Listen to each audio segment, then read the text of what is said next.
Chapter 13. On Chicago's South Side, new faces appeared at Rosty's speakeasy to enjoy the flirtatious working girls and flowing whiskey. Giovanni's cash register drawer filled quickly with money from illegal products and services for thirsty tongues and lusts of the flesh. The card and crap tables were busy with greenhorns who thought they knew a system to beat the odds, only to contribute to the house coffers. By 3 a.m., Rosty's girls had finished their short-term dates and settled into their small bedrooms with customers who wanted a relationship lasting until morning. Gamblers thinned out, and the ones left appeared too drunk or too sleepy to maintain the rhythm of 2 hours before. 2 security thugs warned the customers that the place was closing in 30 minutes. The 2 bouncers helped 3 amicable, stumbling drunks to the door. Suddenly, 3 men who were pretending to be drunk plunged daggers into the hearts of the unsuspecting security thugs and locked the door. One of the 3 knew the closing routine. They emptied the cash drawer and picked up the sacks of money left at the poker table, crap table, and roulette wheel. They set the loot at the top of the stairway and snuck downstairs to the basement office, where Mario Giovanni waited to put it all into his vault. Just on time, the intruders knocked on Mario's door, and just as suddenly, 2 more unsuspecting thugs opened it, only to be stormed by the same bloody daggers just removed from the bodies of their cronies piled up inside the exit door upstairs. The 3rd man ran at Mario with a .38 revolver pointed at his face. "Tony, you little prick, I thought I had you killed 10 years ago." Mario gasped with eyes as big as saucers, alarmed to see his younger brother still alive. "Someone bigger than you didn't want me dead yet," Tony growled, stuffing the .38 into the side of Mario's neck. "If you would have been smart enough to look into my empty coffin, you could have figured that out. But you were so happy to see them bury it you didn't even think to look what was in it." "Let's make a deal," Mario gurgled. "I'll cut you in half of everything." "Why would I want half when I can have it all?" Tony snapped back. "I'm not interested in a life of crime. That's why I stayed dead so long, and that's why I'm still dead. You are so predictable.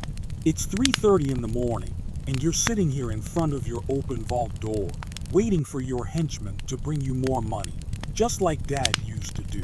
The only barrier between your cash drawer upstairs and your open vault door downstairs is your bodyguards, who won't be showing up to help you.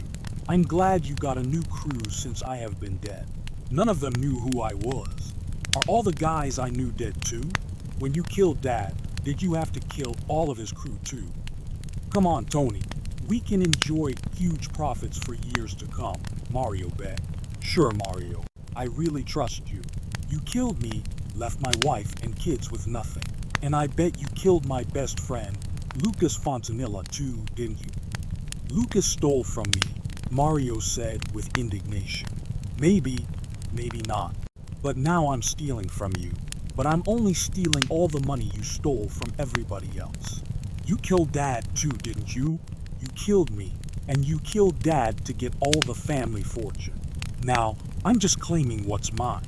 I know all your businesses will go to someone who will have to drag along your stench. I'm only taking what no one knows exists, just things I can carry off. I couldn't stay dead if I tried to take your businesses and real estate. I like being dead. It's been peaceful. You didn't know it.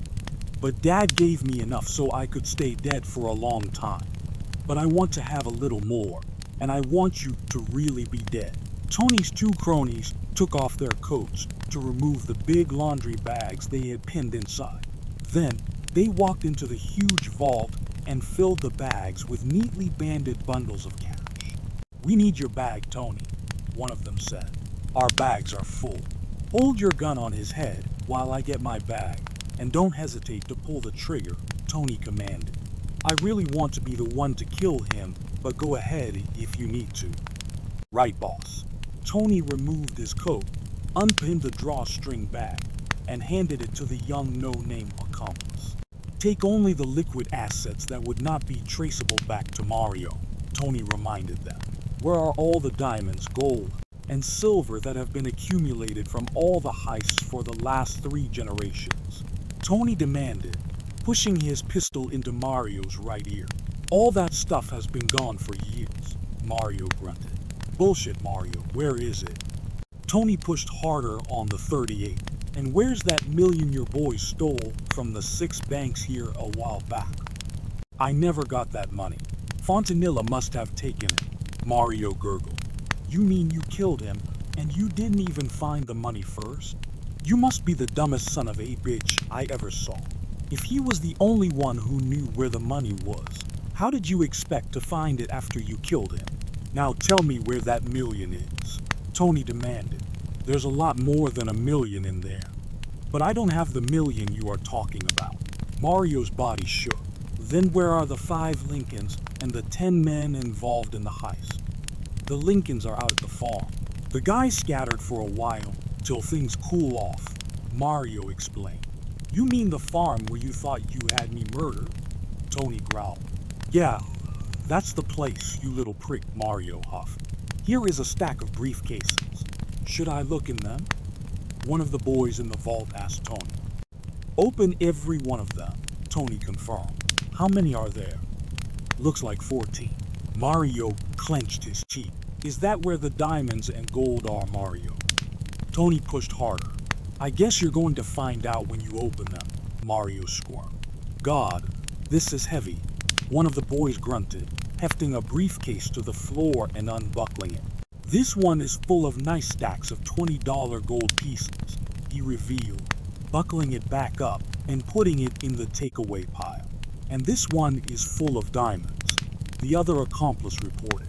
Sounds like you're organized, just like Dad. Everything is in neat order, ready to be picked up and moved at a moment's notice. He'd be proud of you, but he'd be prouder of me since I'm the one who's taking it away. Tony laughed.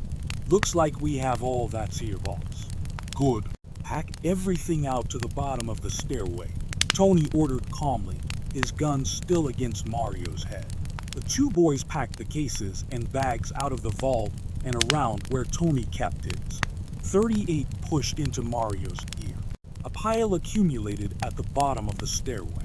Good, now you won't have to wash the blood off your shoes from walking around Mario's body, Tony cackled. Mario tried to stand up but was stunned by a hard thump on the top of his head from a small bronze bust of Ben Franklin, which Tony grabbed from the top of the filing cabinet behind him. Say goodbye to your Uncle Mario, boys, Tony commanded, waiting momentarily to see the look on Mario's face before he slit his throat. Pack everything up in the car as fast as you can. We managed to pull it off without making a sound. That should give us plenty of time to make lots of distance between here and somewhere wonderful, Tony chuckled. When everything was in the Chevy touring car, Tony locked the back door of Rosty's, and the 3 drove off. Rosty's morning cook hurried down the street, needing to be on time to make Mario's breakfast. He unlocked the front door to let himself and the janitor in. The lock turned freely, but the door wouldn't open. He pushed hard, and it only opened a crack. What the hell did somebody put behind the door? The scrawny janitor asked the cook. We gotta get in, clean the place up, and serve the boss's breakfast, or he'll be a cranky old bird. I've got a key to the back door, the cook replied. Let's walk around the building. The boss's car is already here. That's strange, the cook observed as he opened the back door. I wonder why he came so early this morning. They entered the kitchen, where the cook turned on the griddle, and the janitor headed to open the front door to air out the bar's stink from the night before. Oh, it's shit, he cried. The boss's bodyguards. What should we do? He whimpered to the cook. Do we dare call the cops? What should we do? The boss will kill us if we call the cops. Let's go down to his office and ask him what to do. He must be down there. His car is in the alley, the cook babbled. Stepping down the poorly lit staircase, he saw the boss's office door open. The lights were on, and 2 bodies lay dead on the floor just inside. The boss sat in his chair behind his desk with his head slumped forward. The safe door stood wide open. Boss, are you okay? The cook asked from a distance, not expecting an answer. Boss, he asked again in the silent room. Then he ran upstairs, cranked the phone on the wall, and asked the operator to connect him to the police. Come to Rosty's. All hell broke loose down here. I don't know what to do, he said, quivering. With whom am I talking? The voice on the other end requested. I'm Rosty's morning cook. When I came in this morning, I found 5 dead men. I don't know what to do. Come in the back door. The front door won't open. Within 10 minutes, cops with their guns drawn stormed the back door. More cops pushed on the blocked front door. The cops who made their way inside to the front door yelled to the cops outside. Stop pushing on the door. Go to the back door. No need for your guns, the cook stammered, shuddering in the corner. Everyone here is dead except me and the janitor. We'd like to leave if it's okay. We both need to go find new jobs. We have lots of questions for you. Don't leave now, ordered a cop named Belknap. There are more dead guys in the basement. The cook pointed to the stairway. Where's your telephone? Belknap demanded. The cook motioned to the phone on the wall inside the kitchen. Belknap cranked the wooden box and held the receiver to his ear. The operator answered. Chicago Police, please. After a short pause came an answer. Chicago Police Department. This is Belknap. We need detectives down at Rosty's as soon as possible. We have a pile of bodies down here. Tell them to come to the back door. The front door is blocked with bodies. On their way, Officer Belknap. Within minutes, Merrill Carson, Reese Williams, and Sal Corbin entered the back door of Rosty's. Belknap met them as they neared the kitchen. All hell broke loose here last night. I think you will recognize some of the victims. With these guys gone, the crime rate may even go down a little, Belknap declared. During a 5-minute walk around, Williams observed. I recognize all 5 of them. I think they are the balance of the hierarchy of the Giovanni outfit, these guys, and the ones that got killed just after the July 12th robbery. It looks like all of the Giovanni outfit is accounted for, except for Fontanilla and the unknown drivers of the 4 cars. Maybe Fontanilla was one of the drivers, Carson speculated. Maybe, Corbin agreed, nodding his head. Interesting. Carson scratched his head. If all the money from the July 12th robbery was in the safe, somebody must have known. And they must have known how Giovanni operated to be able to pull off this job without getting dead. They must have been here when Giovanni opened his safe door to put in his night's cash. It had to be an inside job, and as far as I can see, that points to Fontanilla, the bartender, the dealers, or some combination of them. Maybe Capone got Fontanilla to help him, but all the money we're looking for has been moved somewhere else. Not one of these guys was shot. A knife got them all, probably more than one knife, but for sure, they didn't want to make any noise. Somebody must have been friendly with them to get close enough to get the job done. Pretty cagey when you can kill a guy with a knife before he can pull his gun. We need to question everyone who was working here last night and any customers they can identify. The night beat cops should know some of those guys, Williams offered. Okay, you find the night cops. I'll talk to the cook, janitor, and the girls upstairs who work here at night. Corbin, go back to the station and review the files on Giovanni. See if there is someone we are not remembering. We'll meet back at the station and have the uniforms bring in everyone we can think of for a talk. Within 3 hours, the detectives had compiled a long list of people to locate and bring to the station for questioning. The waiting room is starting to fill with witnesses for us to question. Williams informed Corbin and Carson. Bring the first one in, and let's get started, Carson answered, proceeding to the waiting room while Corbin and Williams entered the interrogation room. Carson glanced at a clipboard and then at the girl who stood up when he called her name. Miss Thomas, my name is Detective Carson. Thank you for coming down to the station. I am sorry for what happened at Rosty's. It must be very traumatic for you. Please, come with me. We have some questions to ask you. They made their way to a room with a long, narrow table. Miranda Thomas, this is Detective Williams and Detective Corbin. Please have a seat. We are not here to investigate you, Miss Thomas. This is a murder investigation, and we need you to tell us anything you can to help us find the killer or killers of Mr. Giovanni and his bodyguards. Did you know any of the deceased? I knew them all. Thomas nervously fidgeted with her hair. A blue ribbon was tied in an uneven bow around her neck, and gold hoops hung from her ears. What can you tell us about last night? Carson asked. It seemed like any other night until this morning when I found out what happened, Thomas said, dabbing her eyes with a hanky. And when did you find out about what happened? Carson continued. Only when your officer came to my room and asked me to come here, Thomas replied, sniffling. Was there anything different about any customers in the club last night? There were lots of regulars. She wiped her cheek. And there are always new people I have never seen before. I noticed two guys hanging around Patrick and John. Usually, Patrick and John stay to themselves, but last night, two guys I had never seen before were talking to them. Can you describe them to me? Carson asked. They were young, early to mid-20s, I'd say pretty boys, Italian-looking, with black wavy hair, tall and thin. I tried to get one of them to buy me a drink, but he didn't seem interested. He wasn't rude, but he wasn't friendly either. When he was talking to John, they were laughing, like they were telling jokes, but he didn't seem to want to talk to any of the girls. The other one was talking to Patrick, and it seemed like they might be friends. It was a little odd because Patrick and John usually are more serious. I've hardly ever seen either one of them laugh or even smile while they're working. If you saw these two strangers again, would you recognize them? Carson continued. Oh, sure. Now that I think about it, they may have been brothers. They had the same look. The one hanging out with Patrick was maybe a couple of years older than the one hanging out with John. Was there anything else that caught your attention? I can't think of anything else. She blew her nose. I'm sorry. This is so upsetting. I understand. Carson consoled her gently.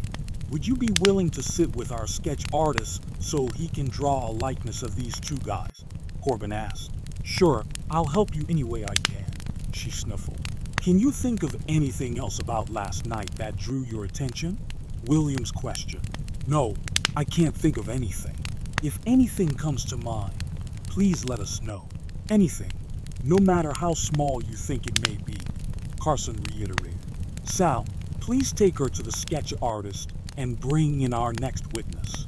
Corbin left the room with Miranda Thomas and returned with Barbara Hart, another girl of the night from Rosty's. Miss Hart, thank you for coming in, Carson greeted. Did I have a choice? Hart spit back. We would like to have your cooperation in helping us find out what happened at Rosty's last night, Carson said calmly. Yeah, and I'd like to be able to make an honest living without you guys continually interfering, she hissed. And how are we interfering with your life, Miss Hart? I have something to sell that belongs to me and only me. None of it belongs to any of you. And you guys say I cannot sell what is mine. We are supposed to be free Americans. Then they make laws that prevent me from using what is mine in the way I want to use it. I've been dragged down here before to answer your questions. You take my time and treat me badly, and now you want me to help you. And if I don't help you, you make my life hell, and I'm supposed to be happy about that. I'm sorry you feel that way, Miss Hart, Carson said patiently. I'm not talking about feelings. I'm talking about facts.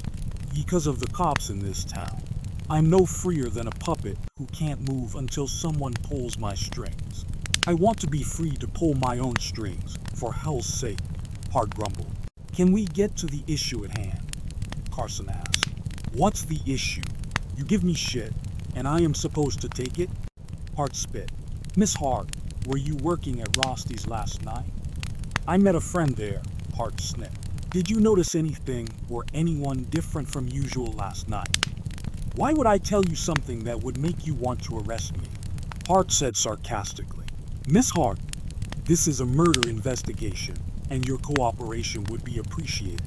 We are not here to harass you, and we will not bother you about the illegal trade we know you make your living from.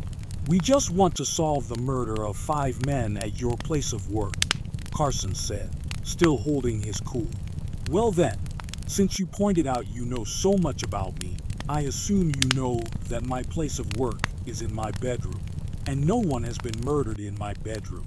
Everyone who has been in my bedroom has left much happier than they were before they came in, she barked. Isn't it true that your customers find you at Rosty's? Carson pressed. I have met some of the friends I have fun with there, she agreed. Did you notice anything or anyone that seemed odd or different last night while in the club? Corbin refrained. Not really. Everyone goes to the club to have fun, and that is what it seemed like everyone was doing there last night. Did you have problems with anyone there? Carson asked, digging further.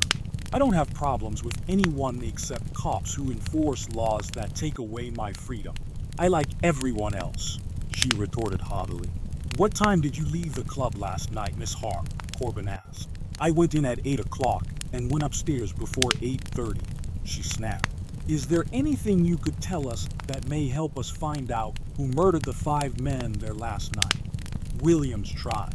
Nope, she replied sharply. Thank you very much. You have been so helpful. Carson controlled his demeanor. Of course. She rolled her eyes like they were orbiting around a pinhead. Sal, can you please show Miss Hart out? Sure, Captain, Corbin winked. Corbin escorted Barbara Hart out and returned with another witness. This is Rose Hadley, Corbin announced, re-entering the room. I'm Detective Carson, and this is Detective Williams. Carson introduced himself and nodded at Williams. Thank you for coming in today. This situation must be stressful for you. Yes, it is. How can I help you? Hadley asked. It may be very helpful if you can answer a few questions for us. Carson smiled. I will do what I can, Hadley said, returning a tearful smile. What time did you start work at Rosty's yesterday? Carson asked. At 7 p.m. That's when I start every day, she answered politely. Did anything or anyone seem different to you? Carson looked at his notes. No, not really. I was busy taking drinks and food to everyone, so if there was something unusual, I didn't see it, Hadley replied. Miss Hadley, did you notice if the 2 bouncers, Patrick and John, acted chummy with 2 of the customers? Carson asked. Please call me Rose, and I did notice that now that you mention it. Both of those guys seem to be old friends, or at least making friends with John and Patrick. When they first came in around 9 o'clock, they were with an older guy who spent most of the night at the craps table. When did you leave the club last night? Williams asked. Unless I have an all-nighter. I leave at 2:30 when they lock the doors and don't let anyone else in. Who was there when you left? Carson continued. Patrick and John were still talking to those 2 guys, and the older one was sitting at the bar. I thought it was a little strange Patrick hadn't made them leave yet. Usually, they kick everyone out about the time I leave, she said, thinking. Could you describe these 3 guys for me? Carson asked. The 2 young ones looked like brothers. They were both dark, probably 25 and 28, something like that. The older one was in his mid-50s, short and stocky, of Italian descent and balding. What hair he had was white. He seemed nervous. His mouth and eyes twitched. They all tipped generously. I like that, Rose said, smiling. Then, you would recognize them if you saw them again? Carson asked. Oh, for sure, Rose nodded her head. Sal, would you go in and see how the sketch artist and Miss Thomas are doing? Maybe Rose can be of help to them. Carson motioned toward the artist's room. Rose, are you familiar with Miranda Thomas? Yes, I like Miranda very much. Would you consider her a friend? Carson asked. Maybe. We are friendly at work, but never meet up anywhere other than work. And do you know Barbara Hart? Not very well. I see her at work. That's all, Rose replied. She's not very friendly. Would you mind if we all go to the sketch artist's office and help Miranda and the artist finish the sketches he is working on? Carson asked with a smile. I would be glad to do anything to help you any way I can, Rose offered. The 3 detectives and Rose walked down the hall and into the office of Ildon Buck, the sketch artist. "It's getting crowded in this little room," Buck said. "Let's go use the long table in the larger room." The six returned to the detective's interrogation room and sat at the long, narrow table. "You two gals sit on either side of me and tell me what these guys look like," Buck instructed. "What you are working on here looks like the two younger ones." "Did you see the older one who was with them, Miranda?" Rose asked. "No, I didn't notice they were with anybody else," Miranda said, shaking her head.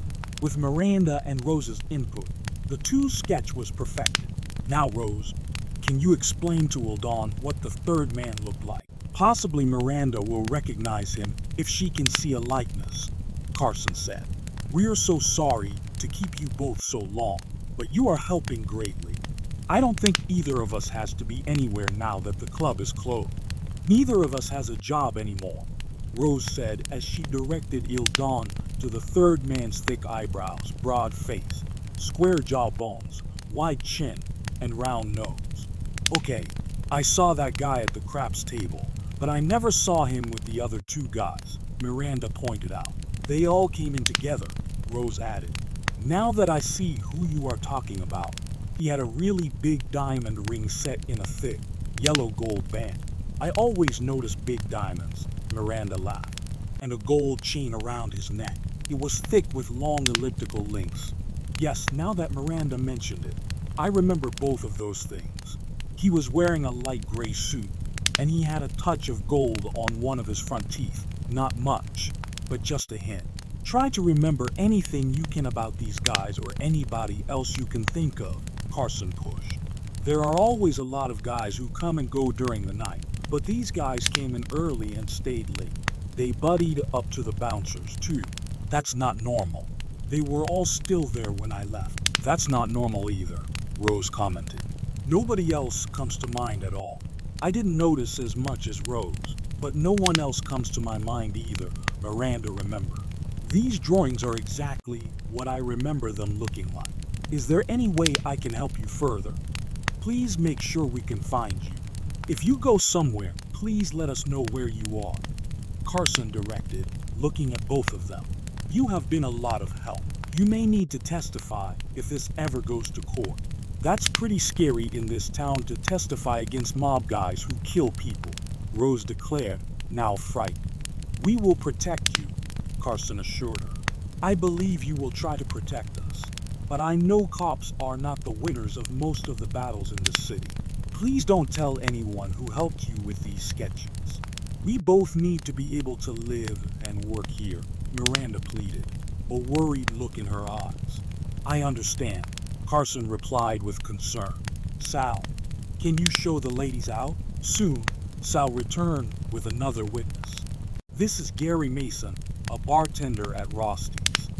Glad to meet you, Mr. Mason. I'm Detective Carson, and this is Detective Williams." Carson motioned toward Williams.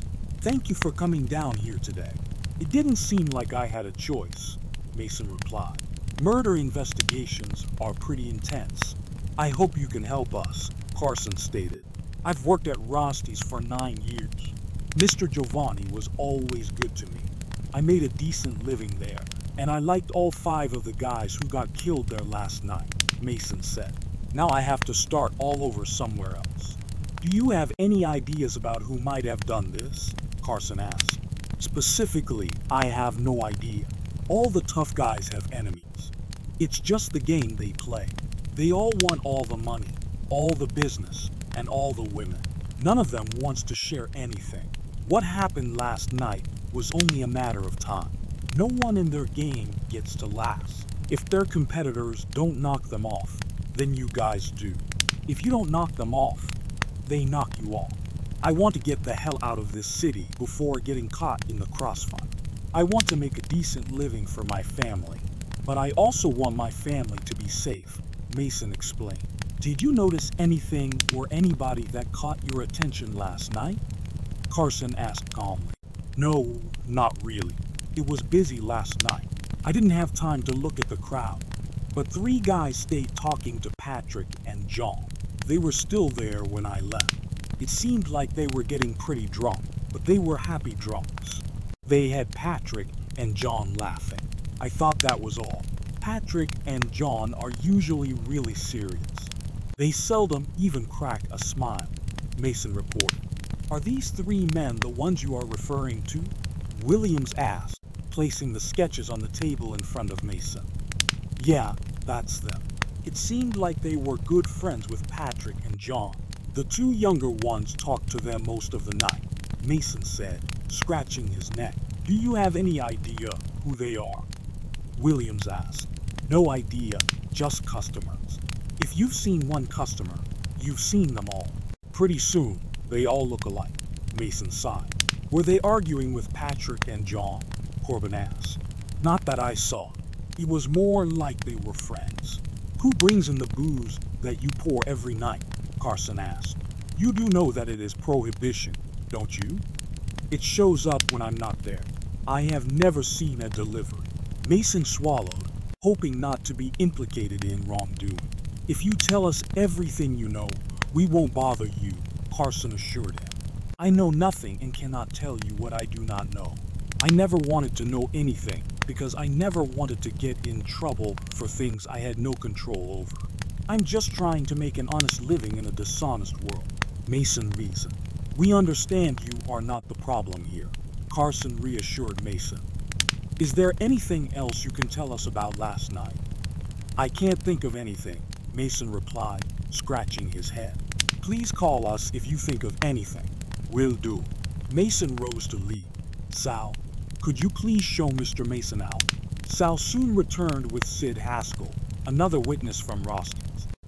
Mr. Haskell, I am Detective Carson. This is Detective Williams. We need to ask you some questions about last night. What is your job at Rosty's? Haskell hesitated. Mr. Haskell, we know that most of the jobs at Rosty's conflict with the law, but this is a murder investigation. We are not trying to get you in trouble for anything unless you are the murderer. So, can you please be open with us? We would appreciate your cooperation. I am a dealer at the poker table in one of the back rooms, Haskell said guardedly. Did you see anything or anyone unusual last night? Carson asked. I only see what goes on in my room, and everything was the same there. Last night, I only dealt cards to regulars that I see all the time. No one I didn't see regularly. Could you make a list of them for me? Carson asked. If I did that, I would be fish food by tomorrow morning, so I think I'll pass on that one, Haskell dodged. You neither saw nor felt anything that wasn't normal? Not a thing, Haskell answered absolutely. Have you ever seen any of these three men before? Williams interrupted, setting out the sketches on the table in front of him. Never. They didn't play cards in my room, Haskell said with certainty. If you think of something, anything at all, please contact us. Carson handed him his contact information. Sure thing, the nervous man replied. Sal, please show Mr. Haskell to the door, Carson motioned. Sal again returned with yet another potential witness. This is Andrew Schott. Thank you for coming, Mr. Schott. I'm Detective Carson. This is Detective Williams. We need to ask you some questions. What is your job at Rosty's, Mr. Schott? I'm the pit boss at the craps tables, Schott answered, not knowing how to camouflage his job to make it sound legal. Did you see anyone or anything different last night? Carson asked.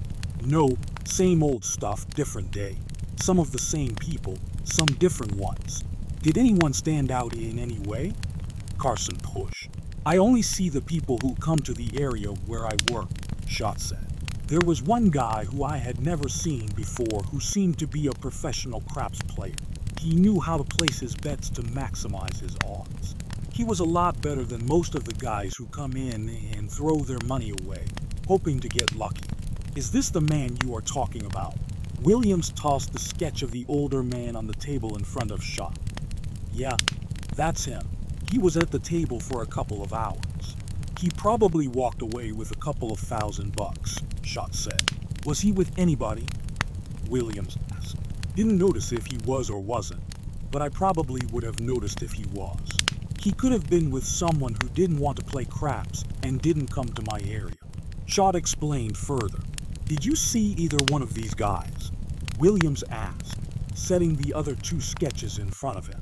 No, neither of them looks familiar to me. Schott shook his head. Carson referred to his notebook. Was there a time last night when you left your area and walked around the club? No, my job is to stay in my area and watch carefully what's going on. And that's what I do. Last night, I saw lots of the usual losers and one winner.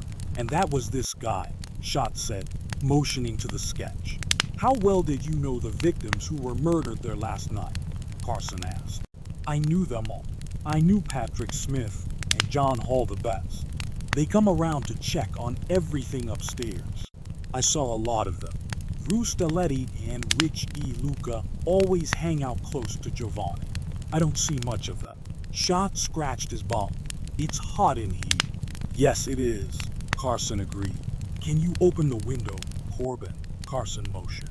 Did you know or have anything to do with Lucas Fontanilla?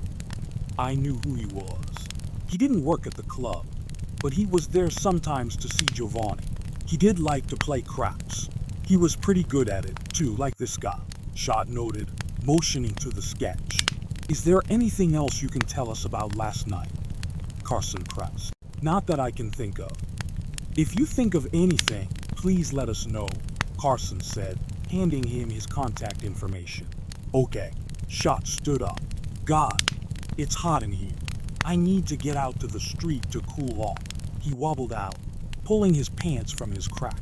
In the coming days, the detectives questioned many more people who were at Rosty's the night of the murders and came up with nothing more than what Rose Hadley and Miranda Thomas told them in the first place. They pinned the sketches on the precinct message board, accompanied by a note that read, "If anyone recognizes these subjects, please speak with Carson." Rudy Robinson, a Chicago beat cop for nearly 30 years, was nearly ready to retire. As he stood before the message board, staring at the posted sketches, something looked familiar. He rubbed his eyes and looked more deeply at the sketch of the older man. Sabino Jail, Rudy's partner, put on his hat and headed for their car. You look puzzled, Sabino commented to Rudy. I know that guy, but for the life of me, I can't think who it is, Rudy mumbled. Let's get going. It will probably come to you. Sabino smiled and headed out the door. They walked around the building and got in their patrol car. Damn it, I know that guy. Maybe from a long time ago. Maybe I knew who he was when he was younger than that sketch. But I know him. Hey, looks like a fight is about to start there on the corner. Pull over, Robinson commanded. J.O. parked the car, and they jumped out. What's going on here? Robinson demanded of a boy holding onto a much smaller boy's shirt collar, shaking him. Looks like you ought to pick on someone your own size, Rudy said. Mind your own business, copper. The larger boy growled. My business is to keep peace on the streets. Would you like to try on my handcuffs to see if they fit you? Rudy questioned. Let go of him right now and never do that again, or we will take you to jail. What did he do that makes you want to beat him up? He ratted me out. And what did he rat you out about? None of your business, the bigger boy blurted. Okay, I'll tell you what we're going to do here. I'm going to make sure that he can call me any time of day or night if you so much as touch him again. And if you do, you will go to jail. Is that understood?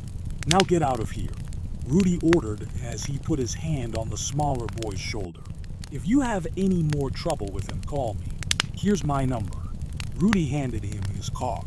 I hate bullies, Rudy commented, returning to the patrol car. Me too, Sabino agreed. Damn it, Sabino. I know that guy. Why can't I place him? Rudy reiterated.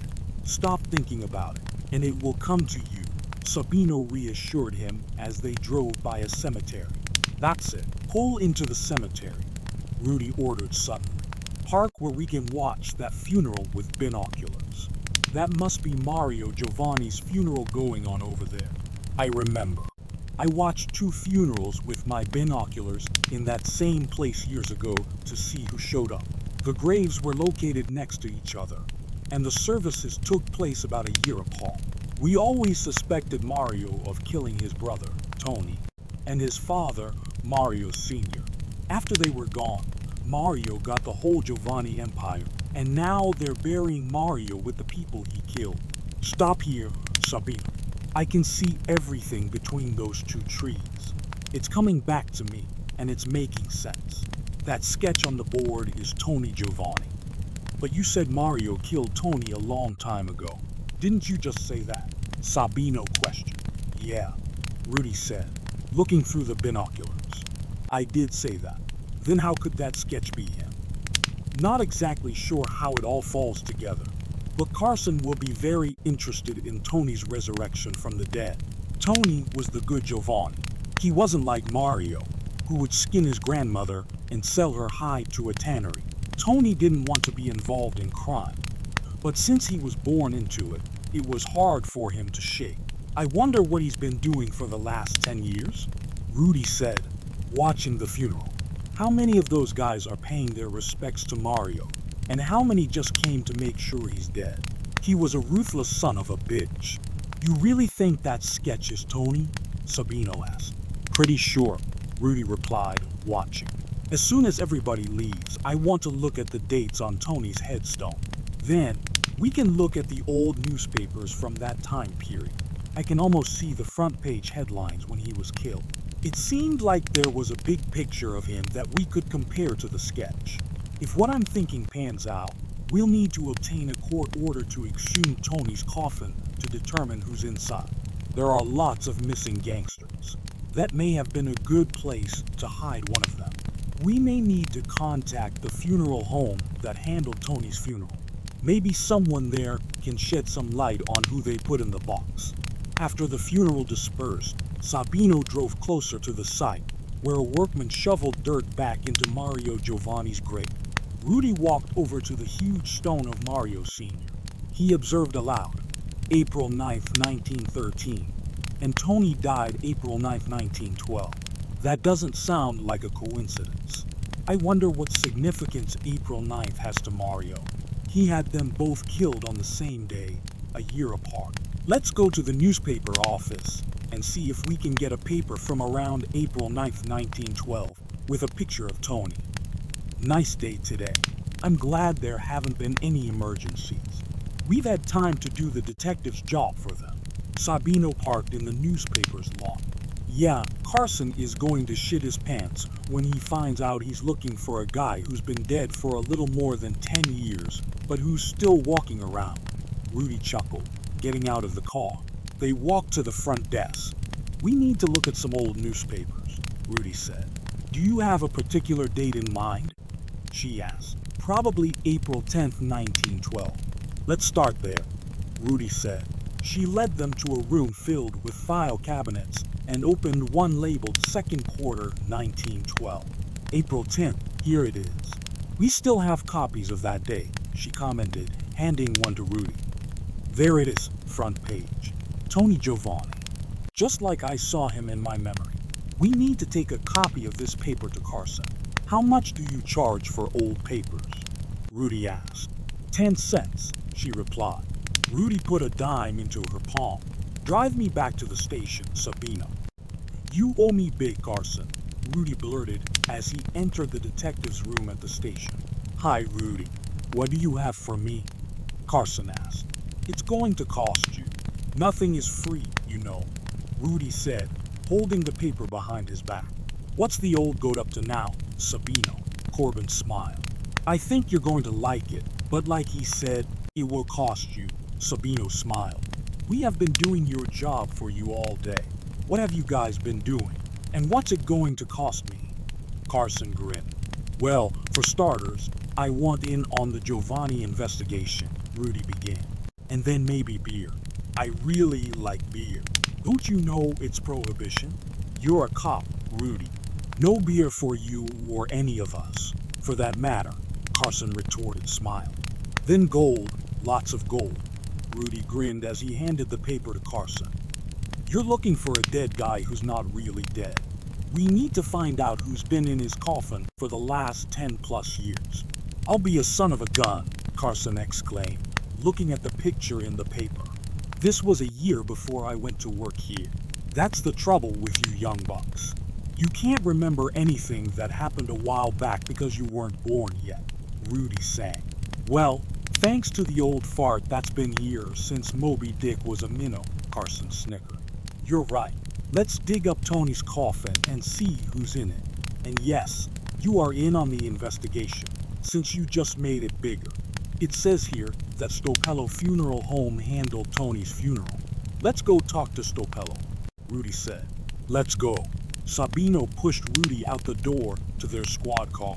I hope whoever was here in 1912 is still here, Rudy remarked hopefully, getting out of the car at the funeral home. Inside, they met a hunched, white-haired old man. We need to talk to whoever was working here 10 years ago, Rudy greeted, flashing his badge. I'm the only one who has ever worked here, the old man replied. Mr. Stopello, I assume. Yes, your assumption is correct. What can I do for you, officer? Do you remember Tony Giovanni's funeral about 10 years ago? Yes, I remember when we buried Tony Giovanni. His body was burned so badly that no one could have identified him unless they were the ones who had seen him burn, offered Stopello. When those guys want to bury somebody, I don't ask any questions, or they will be burning me.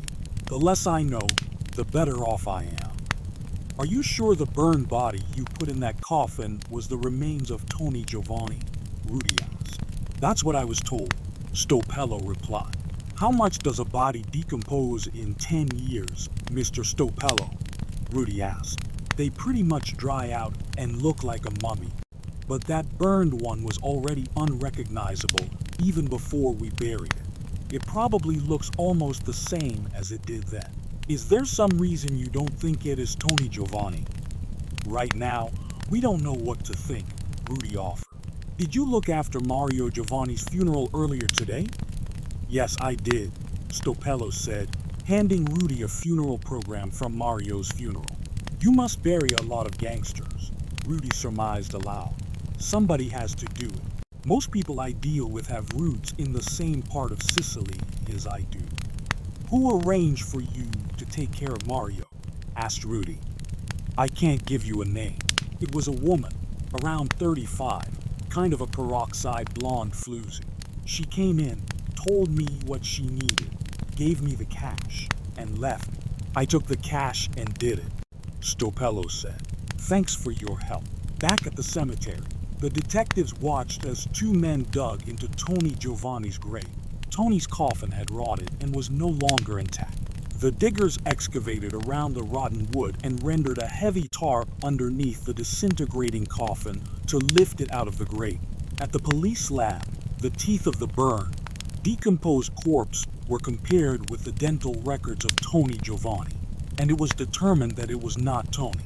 A further investigation proved the teeth belonged to Rosso Garandio, a longtime rival of Mario Giovanni Sr. Garandio had mysteriously disappeared during the time Tony had supposedly been killed by an unknown assassin. The remains were turned over to Garandio's widow. She held a funeral and buried him under a gravestone twice as big as the huge one Mario Sr. lay under. The detectives updated the records and documented that there were no remains in the grave, which had been marked as the resting place of Tony Giovanni.